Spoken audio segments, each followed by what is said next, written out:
Si vous passez des heures à scroller pour trouver le meilleur outil IA, vous vous retrouvez avec des dossiers de favoris pleins à craquer, des comptes sur 15 plateformes différentes et 0 projet fonctionnel en production. Et vous n'êtes pas seul. Moi-même, il y a des années, je passais des heures et des heures à chasser les outils parfaits. Tout le monde vend des pelles sous forme de template N8N à commencer sur LinkedIn ou encore automatise tout avec le nouveau ChatGPT agent. Mais pendant que vous êtes occupé à collecter ces outils, vous ne construisez rien qui dure. Vous sautez d'un objet brillant à un autre. Et si au lieu de courir après chaque nouvel outil, vous pouviez développer une boussole interne qui pointe vers ce qui compte vraiment. Et c'est cette réalisation qui a vraiment tout changé pour moi il y a des années et qui s'est avérée être encore plus pertinente aujourd'hui.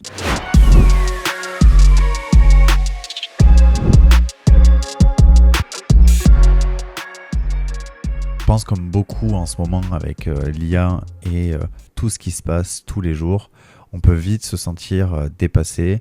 On peut vite avoir peur de rater le train. Donc on a envie de tester tous les outils, mais bon, il n'y a qu'un certain nombre d'heures dans une journée. Mais en général, on va se retrouver plutôt à binger de l'information, mais que vraiment faire avancer les choses dans nos pratiques de l'IA ou même dans notre boîte, quoi. Aujourd'hui, c'est les couches fondamentales versus les outils à la mode ou la veille infinie, ou comment stopper le syndrome de l'objet brillant et cette peur de rater le train, donc cette fear of missing out. Donc je vais vous partager une approche que moi j'utilise personnellement beaucoup et depuis des années et qui m'aide à y voir plus clair et à gagner beaucoup de temps. Et on va voir un peu plus précisément après, que vous soyez dirigeant, consultant, chef de projet ou une agence. En fait, à certains degrés différents, on va tous être plus ou moins confrontés au même problème.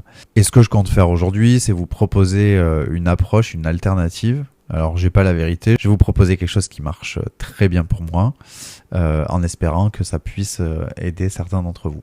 Donc, il y a beaucoup de choses qui se passent au niveau de l'approche. En fait, il faut un peu arrêter de penser comme un collectionneur de Pokémon, mais plutôt comme un chef cuistot, quoi. Un mauvais chef, il va acheter tous les gadgets et tous les ustensiles de cuisine en pensant que ça va le rendre meilleur cuisinier. Alors qu'un bon chef, il maîtrise son couteau et sa poêle, quoi. Ben avec l'IA, c'est pareil. On n'a pas besoin de 50 outils. Et vous n'avez pas besoin de toujours trouver le meilleur outil. Ce que vous avez besoin, par contre, c'est de comprendre comment vous allez pouvoir résoudre vos problèmes et comprendre les couches fondamentales. Et spoiler, il n'y a pas besoin d'être ingénieur. Alors on va faire une pause sur ces deux concepts-là parce que trouver un problème, résoudre vos problèmes, vous l'entendez tous les jours. Et c'est pas pour ça que ça rend les choses forcément plus simples. Mais c'est souvent aussi beaucoup répété par des personnes qui le répètent mécaniquement, mais sans aller forcément au fond des choses. Et sur les couches fondamentales, ça c'est la partie la plus importante qu'on va voir aujourd'hui, mais on va le développer ensemble. Alors quand vous comprenez vraiment comment une techno fonctionne au niveau fondamental, vous allez être en mesure de pouvoir repérer les arnaques et le bullshit en 2 secondes, faire marcher un outil simple bien mieux que d'autres avec leurs outils complexes, savoir exactement quoi chercher quand vous avez un nouveau problème et quand vous atteignez les limites de ce que vous utilisez, et savoir quand une innovation est réellement une innovation et qu'elle fait avancer les choses. En bref, savoir quand est-ce que ça mérite votre attention et quand est-ce que vous n'avez pas besoin de la donner.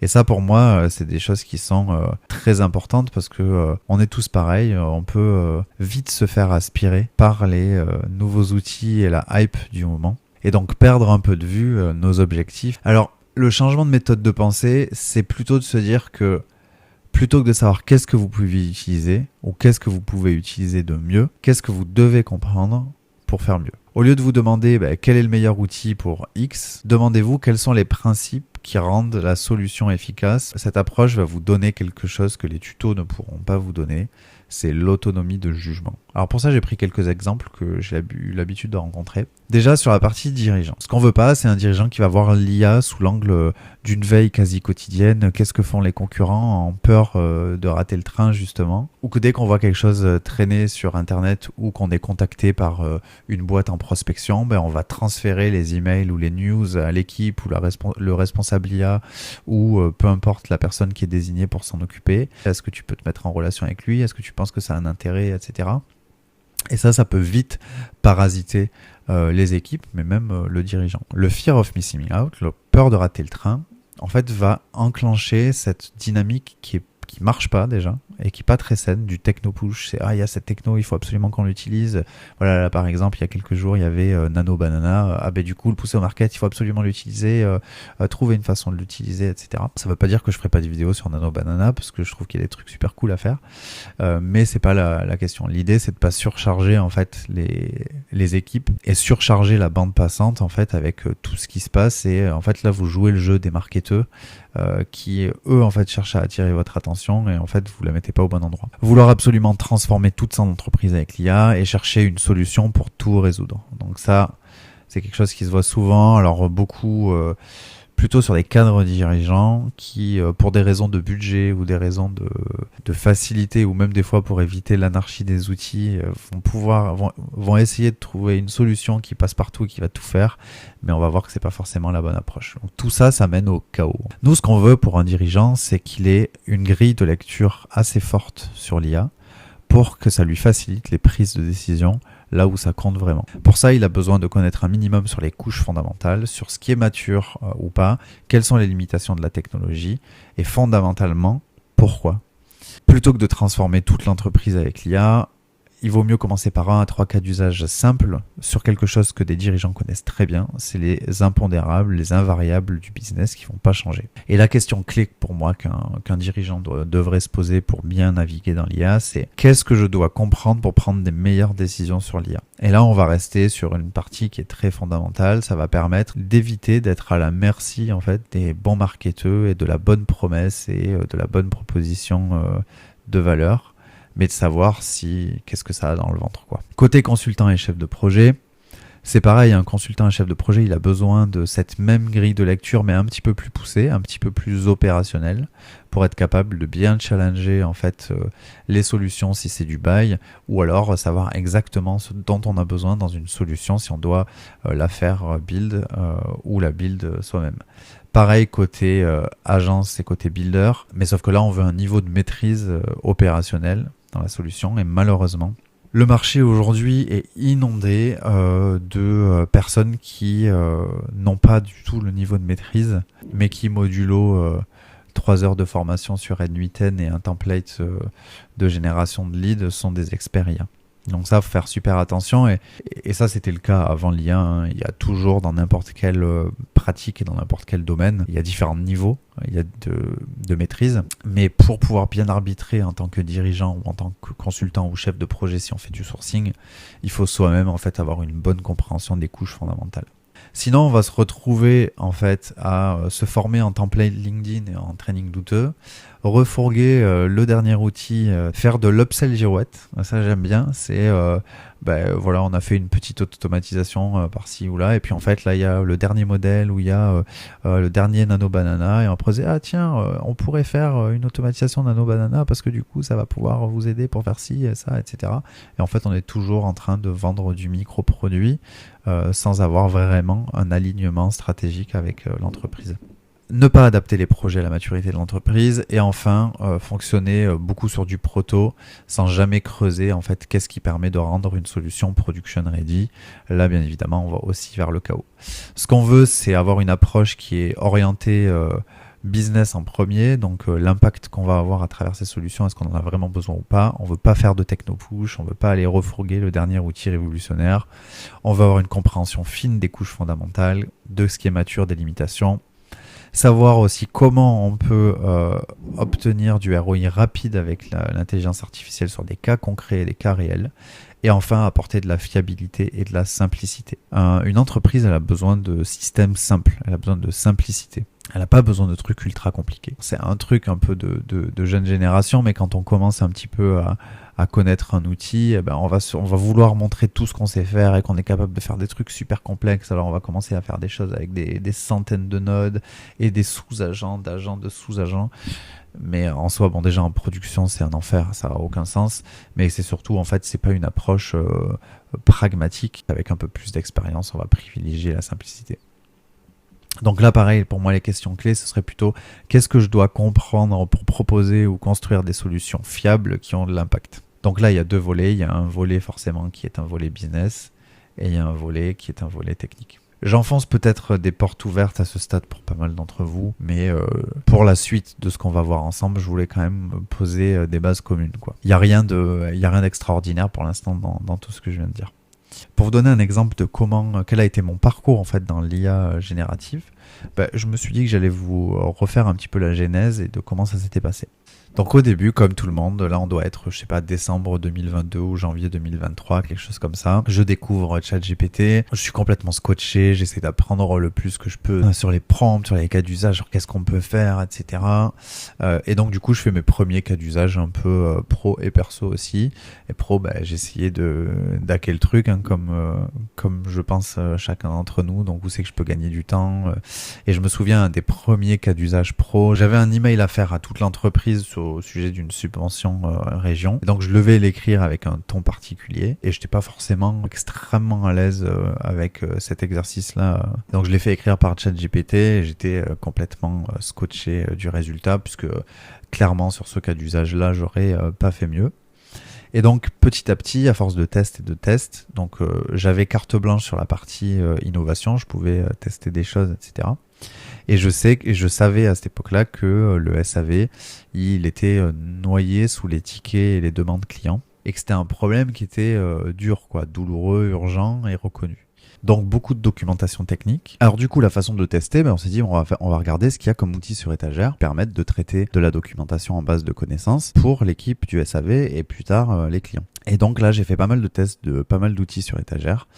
Chatbase, Dante, BotPress, VoiceFlow, il y en avait un qui s'appelait AskAI, je crois.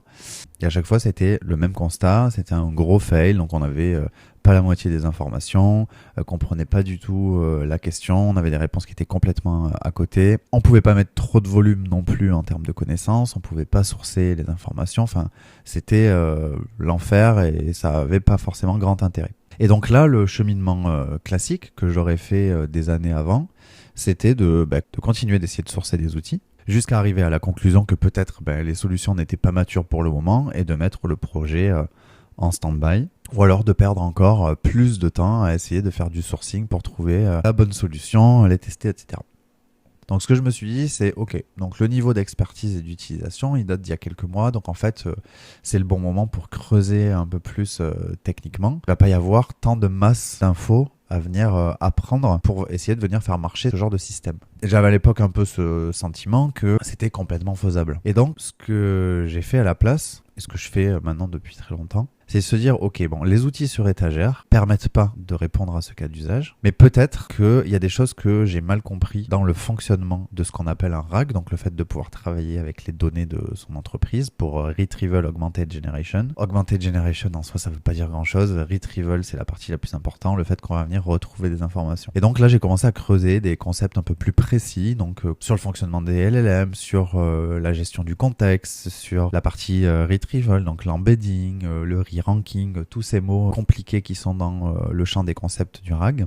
Et ça m'a permis de venir comprendre qu'en fait, dans les outils que j'utilisais avant, je n'avais pas en fait accès aux bons paramètres pour faire marcher la solution dont j'avais besoin. Ce qui m'a permis en fait d'aller faire un sourcing extrêmement ciblé, puisque je savais exactement ce que je cherchais en termes de fonctionnalité et quelles étaient les limites des outils d'avant, de sourcer en quelques heures un outil qui était jusque-là inconnu, puisque c'était une startup qui était au Y Combinator qui venait de commencer et qui n'avait pas fait beaucoup de com'. Et j'étais le premier utilisateur français d'ailleurs de cette solution. Et donc en fait, ça m'a permis, en ayant accès à ces paramètres, de venir en fait tester et améliorer mon approche. Alors certes, les premières fois, ça marchait quand même toujours pas. Mais au final, à force de boucles d'itération, de dire ok, j'ai du mal à comprendre un de ces concepts, donc du coup, je vais bosser, je vais relire des papiers là-dessus, je vais essayer de comprendre un peu mieux les principes d'embedding. Et une fois que je les ai compris, je revenais dans la solution, je revenais faire mes modifications, je regardais si ça marchait ou si ça marchait pas, jusqu'à arriver en fait où la solution fonctionne. Quand la solution fonctionne, c'est pas suffisant. Quand on veut le mettre en production, surtout là que c'était un cas d'usage qui était assez sensible, puisqu'on ne pouvait pas avoir de mauvaises informations. On pouvait avoir des informations imprécises, mais il fallait pas qu'elles soient fausses. Il fallait en plus que les données soient sourcées et tout ça. On parle de ça il y a 2 ans. Et donc là, on va faire du test en charge avec des gros volumes et avec des gros volumes de questions pour voir si la solution elle est toujours aussi robuste et les endroits dans lesquels elle se plante pour pouvoir venir faire les micro-modifications jusqu'à ce que la solution marche suffisamment bien pour aller en production. Du coup, le fait de devoir creuser et de continuer sur le même cas d'usage, ça m'a permis en fait en quelques semaines de venir tester plein d'architectures différentes, de savoir quelles sont les architectures qui fonctionnaient sur du RAG, qu'est-ce qui fonctionnait pas, qu'est-ce qui fonctionnait mais qui coûtait trop cher, qu'est-ce qui fonctionnait avec beaucoup de documentation à l'échelle. Et là, le principe, c'est un jeu de briques et de Lego. C'est est-ce que si je mets un LLM en premier pour transformer la question utilisateur avant que ça passe dans l'embedding, est-ce que du coup, j'obtiens de meilleurs résultats? Est-ce que j'ai les meilleures choses qui remontent? Et de venir faire cette partie qui est un peu empirique, mais le fait qu'elle soit appliquée permet d'apprendre beaucoup plus de choses. Et ça a permis, en fait, il y a maintenant 2 ans, d'aboutir même en no-code à des solutions de RAG qui étaient en fait état de l'art en termes d'architecture. Et ça n'a été possible qu'après avoir passé suffisamment de temps à comprendre ces couches fondamentales. Là où je voulais en venir et ce qui est super important, c'est qu'à la suite de ce projet-là, la majorité du socle de connaissances que j'ai aujourd'hui vient de ce cas d'usage précis-là. En fait, en un cas d'usage, ça m'a permis d'aller creuser le champ des concepts de l'IA générative. Alors certes, je connais pas tout. Méfiez-vous, personne n'a craqué le code en IA générative. Tout le monde est en train encore d'essayer de voir ce qu'on peut faire avec, comment on peut le faire, comment le fiabiliser au maximum, quelles sont les alternatives. Donc personne n'a craqué le code de l'IA générative. Si quelqu'un vous dit oui, moi je sais comment marche l'IA et je sais comment le faire marcher dans tous les cas, je pense que vous pouvez prendre vos jambes à votre cou puisque c'est vraiment des conneries. Mais d'aller venir creuser un petit peu plus sur le pourquoi ça marche pas et qu'est-ce qu'il faudrait pour que ça marche, comprendre qu'est-ce qu'il faudrait dans la solution pour le faire fonctionner. Et là, en fait, vous allez apprendre beaucoup plus vite. À la différence d'une approche plus classique, tiens, on voit donc la porte d'entrée ici, ce serait une promesse marketing, une proposition de valeur, un post LinkedIn, la dernière vidéo sur Automatist2 avec ChatGPT agent. Et là, on va se dire, super, donc du coup, j'ai cet outil qui est révolutionnaire. Quels sont un peu les différents cas d'usage sur lesquels je peux tester? Ah, ben, ça marche pas aussi bien que ce que j'ai vu en démo. Peut-être je vais tester un autre outil. Non, ça marche pas toujours, ça marche toujours pas, jusqu'à trouver, dire, ah ok, cet outil, ben voilà, ça marche comme prévu. Et ça y est, vous êtes à l'aise, vous avez à trouver un outil qui vous permet de faire quelque chose. Et là, vous allez essayer de le mettre partout. En fait, dans 9 cas sur 10, ce sera aussi un fail. Vous n'aurez pas appris grand-chose, si ce n'est vous vous serez parasité en fait, l'esprit avec encore une nouvelle expérience utilisateur et un nouvel outil, sans forcément qu'il apporte beaucoup de valeur. Et ça vous ramènera à la case départ. Et c'est ça qui fait, en fait, dans ce genre de parcours, le fait qu'on reste un débutant perpétuel. Alors certes, on va glaner quelques informations et on va apprendre des choses au fil de l'eau, mais en fait, c'est pas là où vous allez créer un socle solide de connaissances que vous allez pouvoir réutiliser. Donc moi, mon conseil ici, c'est plutôt prenez un problème précis à résoudre et passez le temps qu'il faut dessus jusqu'à le faire fonctionner. Et si ça ne fonctionne pas, essayez de comprendre de quoi il est composé, à quel endroit il y a des manques et comment vous pourriez les combler et qu'est-ce qu'il vous faudrait comprendre pour le faire marcher. Alors je suis pas le seul à en parler, Nick Sarayev en parle très bien et d'ailleurs dans une de ses vidéos je trouve que c'était très bien résumé et j'ai complété un petit peu ces points-là que je voulais partager avec vous aujourd'hui. Donc quand on vous dit par exemple les agents IA qui remplacent votre équipe, donc vous savez, les fameux multi-agents dont on parle souvent, comme ça, voilà, avec plein d'agents, ça remplace toute votre équipe de sales, toute votre équipe marketing, etc. Bon, même si ça a tendance à un petit peu s'améliorer avec la partie context engineering, c'est quand même toujours pas ça, quoi. Et dans 6 mois, la réalité, c'est que les entreprises qui vendent ça, ça n'existeront plus. Parce que la réalité, c'est que 90% des systèmes IA complexes, ils survivent pas 3 mois en production. C'est trop fragile, c'est trop compliqué à maintenir. Dès que ça crache, c'est la panique. Et ça, bien évidemment, ça a un impact sur les entreprises qui le vendent et sur les entreprises qui l'achètent malheureusement. Et les solutions simples, en général, génèrent 10 fois plus de ROI. À garder à l'esprit, les entreprises, elles payent pour du résultat, pas pour de la technologie. Et ça, pour avoir été dans les tranchées de l'innovation pendant plus de 8 ans, ça paraît être du bon sens quand on le lit, du bon sens quand on le dit. En pratique, on a encore beaucoup trop qui est de l'innovation exploratoire, on va dire, dans lequel on va faire beaucoup de com, beaucoup de tests, mais qui est pas suffisamment ancré dans le réel pour apporter du résultat. Et c'est pas étonnant en fait qu'aujourd'hui on a un taux de transformation qui est très bas des projets. Alors le MIT dit seulement 5%, mais bon, c'est sur 52 interviews. Il y a un chiffre qui bouge pas trop depuis les années 2017-2018. C'est seulement 15% qui vont en production. Une des grandes raisons principales, c'est que justement ces projets manquent souvent d'ancrage un peu dans le réel et dans les résultats business. Je pense que ça étonnera personne de savoir que les entreprises sont là pour gagner de l'argent et que si à un moment donné ça gagne pas d'argent, la solution elle va pas plus loin. Donc la simplicité comme indicateur de valeur. Donc ça c'est un peu contre-intuitif. Mais en fait, plus c'est complexe, moins ça marche. Les systèmes à 100 modules, ça impressionne sur LinkedIn. Ça donne envie de télécharger les templates, mais ça va casser au premier bug. Et en plus, le temps que vous allez mettre pour savoir exactement où ça cassait, ça peut être assez vite compliqué. Les vraies solutions qui gèrent du profit, elles ont 3 à 6 étapes maximum. Pourquoi ? Parce qu'on enlève les risques de points d'échec. Quand on a un système avec, là on va en prendre 3, bon déjà c'est forcément beaucoup plus fiable parce qu'il y a moins de choses à faire fonctionner, et ça peut être tout aussi redoutable et efficace. Par contre, si on a le moindre souci, ça va être très simple et très rapide de venir savoir d'où il vient et comment le modifier. Autre élément intéressant, les pièges des incentives, ou les motivations cachées. La vérité un peu sur les experts.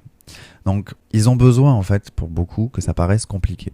Parce que plus c'est complexe, plus vous pensez avoir besoin d'eux. C'est le business model, en fait, c'est de créer un gap, en fait, de connaissances entre eux et vous, avec votre volonté, votre désir de fermer, en fait, La vérité sur la partie automatisation, N8N ou autre, c'est que un ado de 16 ans, il peut apprendre Make en 2 semaines. Donc, la vraie compétence, elle n'est pas dans le fait de venir reconstruire des systèmes ultra compliqués que personne ne comprend, mais c'est de comprendre en fait quel problème il faut réellement résoudre et pourquoi, sachant que la vraie expertise, elle se passe en production, quoi. Quand on a fait tourner un système pendant suffisamment longtemps pour se dire ok, c'est fiable, c'est pas un enfer à maintenir et il apporte réellement de la valeur, et qu'est-ce qu'on a fait différemment pour en arriver jusque-là. C'est vrai que moi, mon contenu s'adresse pas à des débutants, et que moi-même, j'utilise quand même pas mal de jargon technique pour aller plus vite. Mais c'est vrai que c'est quelque chose sur lequel il faut que je fasse attention. Ma volonté ici, c'est pas de vous noyer dans des jargons incompréhensibles. C'est plus à moi de travailler sur ma capacité à le vulgariser toujours mieux, de manière à ce qu'on puisse adresser des choses de plus en plus techniques, mais que ce soit quand même accessible pour la grande majorité de ceux qui sont intéressés pour apprendre ce genre de choses. Autre partie qui me tient quand même pas mal à cœur, c'est le focus sur le ROI réel. Donc ce sujet ROI, pour ceux qui suivent la chaîne, vous savez que c'est un sujet dont je parle beaucoup et qui me tient pas mal à cœur. J'ai quand même vu une grande majorité de projets d'innovation qui n'étaient en fait tournés que sur la faisabilité technique et qui donc en fait, des fois même quand ça fonctionne, on se rend compte trop tard qu'en fait ça a aucune valeur à l'utilisation, valeur business, et en fait c'était sympa mais ça apporte pas de valeur sur la durée. Pour moi en fait il y a un test, là pour le coup on peut parler d'ultime. Est-ce que ça va augmenter mes revenus et de combien, ou est-ce que ça va réduire mes coûts et de combien? Est-ce qu'il y a une espérance de gain possible avant qu'on commence à engager du travail, quoi? Et ça, c'est dommage, c'est pas suffisamment fait. Si on n'est pas capable de démontrer l'impact du problème, alors peut-être qu'il ne mérite pas d'être résolu.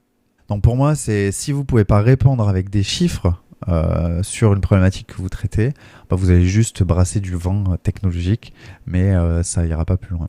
Autre élément aussi, bon ça c'est un peu téléphoné, arrêtez de regarder les infos. Donc tous les jours, tous les 3 jours, vous allez avoir un nouveau modèle qui est complètement révolutionnaire, qui vient tout changer. Et c'est le cas pendant 3 jours, jusqu'à ce que le suivant sorte. Donc pour moi, la règle, c'est pour chaque heure passée à regarder des démos, c'est passer 10 heures à implémenter quelque chose de simple avec, qui fonctionne, quoi. Donc on en parlait un petit peu juste avant, donc le débat sur la maturité et préférer le simple, ça c'est un peu le paradoxe de l'expertise IA. Un débutant, il va faire 50 nodes, ça va générer 0 € pour lui ou ses clients, mais il aura fait quelque chose de super compliqué. Un intermédiaire, il va faire 100 nodes, quelques ventes. Un expert, il fait 5 nodes, 50K par mois. En fait, c'est plus on arrive à un niveau de maîtrise, plus on va rechercher des solutions qui sont simples et pragmatiques et qui amènent beaucoup de valeur. Des fois, la simplification est beaucoup plus compliquée, mais c'est un peu l'objectif qu'il faudrait viser, c'est-à-dire comment je peux simplifier au maximum. Peu importe que vous soyez chef d'entreprise, dirigeant, consultant, agence, dans tous les cas, personne ne gagne rien à mettre en place des solutions qui sont trop complexes. J'ai envie de dire, à la limite, quand on est sur la partie recherche ou la partie technologie fondamentale, on peut se permettre d'aller tester des choses extrêmement compliquées et quand ça marche, en fait, venir essayer de les simplifier et de les rendre plus robustes pour aller en production. Mais aujourd'hui, il y a déjà tellement de choses à faire sans forcément aller dans l'ultra complexe que le peu de valeur qu'on va récupérer en allant dans l'ultra complexe est pas forcément nécessaire ni pour les entreprises ni pour nous qui buildons les solutions. En tout cas, si vous êtes builder ou vous avez une agence ou autre et que vous vous dites que vous allez vous différencier par faire des choses plus complexes ou faire cette micro feature que personne n'arrive à résoudre à côté, le jeu va pas vraiment trop en valoir la chandelle ni pour votre client ni pour vous à la fin, quoi. Vitesse d'exécution est supérieure à la perfection technique. L'idée, là, c'est pareil, c'est qu'on veut tester la valeur assez vite. Et donc, vaut mieux une solution qui marche à 70-80% de tout le problème, mais c'est le cas maintenant et pas dans 3 mois, plutôt que faire les gros cycles en V comme on connaît, où on va faire un gros cahier des charges. Là, on va pas se parler pendant 3 mois et l'équipe de dev va travailler de son côté pour faire un produit qui est complètement en fait à côté de ce qui était attendu et qui en fait au final ne verra certainement jamais le jour, quoi. Alors mon défi pour vous, si vous êtes dans ce cas, de passer toujours de la dernière solution à la dernière solution et d'être dans les méandres du test infini. Les 30 prochains jours, 0 nouvel outil, 0 formation miracle, 0 vidéo, cette IA va tout changer. Et à la place, prenez un problème, donc un problème dans votre entreprise, un problème que vous avez vous personnellement ou un problème qui vous intéresse. Trouvez une solution simple, soit avec les outils que vous connaissez, soit en faisant le choix d'un des outils du marché. Ça peut être soit N8N, soit Make, je sais pas, soit Lindy si c'est de l'automatisation. Si vous voulez tester du RAG, ça peut être du Vector Shift, etc. Trouvez la solution qui va bien en no-code si vous êtes no-codeur et passez 30 minutes par jour pour la faire marcher. Et vous faites ça, dans 30 jours, vous aurez plus avancé qu'en 6 mois à courir partout en passant d'outil en outil. Pourquoi ? Parce que vous allez réellement construire quelque chose et ce processus de construction va vous demander de comprendre pas mal de choses et c'est ça qui va vous faire beaucoup plus avancer puisque vous serez allé en profondeur sur un sujet et comprendre des couches que la majorité des gens comprennent pas. C'est pas des outils que vous aurez collectés, pas bookmarkés, mais vraiment construits. Et une fois que vous savez construire une chose, vous pouvez en construire 10. Une fois que vous savez répondre à un problème, il y a de fortes chances que vous puissiez en résoudre beaucoup plus. La question qu'il faut que vous vous posiez, c'est pas quel est le meilleur outil, mais quel est le problème que vous voulez vraiment résoudre et qu'est-ce que vous avez besoin de comprendre pour le résoudre. Après ces 2 questions, vous trouverez naturellement quel est le bon outil et vous allez gagner énormément de temps. Quand vous partez d'un problème, vous pouvez être proactif pour aller chercher vous ce qui vous intéresse et pas en fait être dépendant du flux d'informations qui vient où on vous dit voilà le dernier modèle d'image, il faut arrêter tout ce que vous faisiez avant, n'utilise pas ça ou utilise ci et que vous puissiez vous construire votre propre boussole interne et votre propre radar anti-bullshit pour savoir où vous devez donner votre attention. Alors le plan d'action sur les 30 jours que je vous recommande, semaine 1, faire un grand ménage, lister tous les outils IA que vous avez. Pour chacun, demandez-vous est-ce que vous les avez utilisés cette semaine. Si c'est non, vous vous désabonnez dès maintenant et vous gardez au maximum 3 outils. Des outils qui vous permettent de faire réellement des choses. En plus, vous allez économiser de l'argent. Si vous êtes sur les plans payants, c'est parfait. Semaine 2, vous choisissez votre combat. Choisissez un problème qui vous embête vraiment. Quelque chose que vous faites au moins 3 fois par semaine et qui vous prend au moins 30 minutes à chaque fois. Et si possible, que vous détestiez faire. Exemple, je sais pas, trier des mails, faire des résumés de réunions, des comptes rendus, répondre aux mêmes questions de certains clients. Et l'idée, c'est que vous deveniez en fait un mini expert sur ce sujet-là. Trouvez 3 personnes qui l'ont déjà résolu, lisez leur retour d'expérience, pas leur pub, pas leur post LinkedIn, pas leur vidéo YouTube, et identifiez ce qui a marché et ce qui n'a pas marché. Et semaine 4, construisez votre solution, vous commencez petit, vraiment petit, testez pendant 5 jours, notez chaque bug, chaque succès, en fonction des résultats que vous avez, vous ajustez et vous recommencez. C'est tout pour moi pour cette vidéo. Alors je sais que c'est des formats qui sont peut-être un petit peu durs à suivre, surtout n'hésitez pas à me dire. Donc un grand merci pour le soutien, on vient de dépasser les 1000 abonnés et pour ceux qui ont regardé la vidéo jusqu'à la fin, si elle vous a apporté de la valeur, n'hésitez pas à la partager, c'est ce qui aujourd'hui fait marcher le mieux l'algorithme YouTube et qui me conforte dans les de continuer à produire ce genre de contenu. N'hésitez pas à faire vos retours ou poser vos questions en commentaire. Et pour ma part, je vous retrouve dans la prochaine vidéo.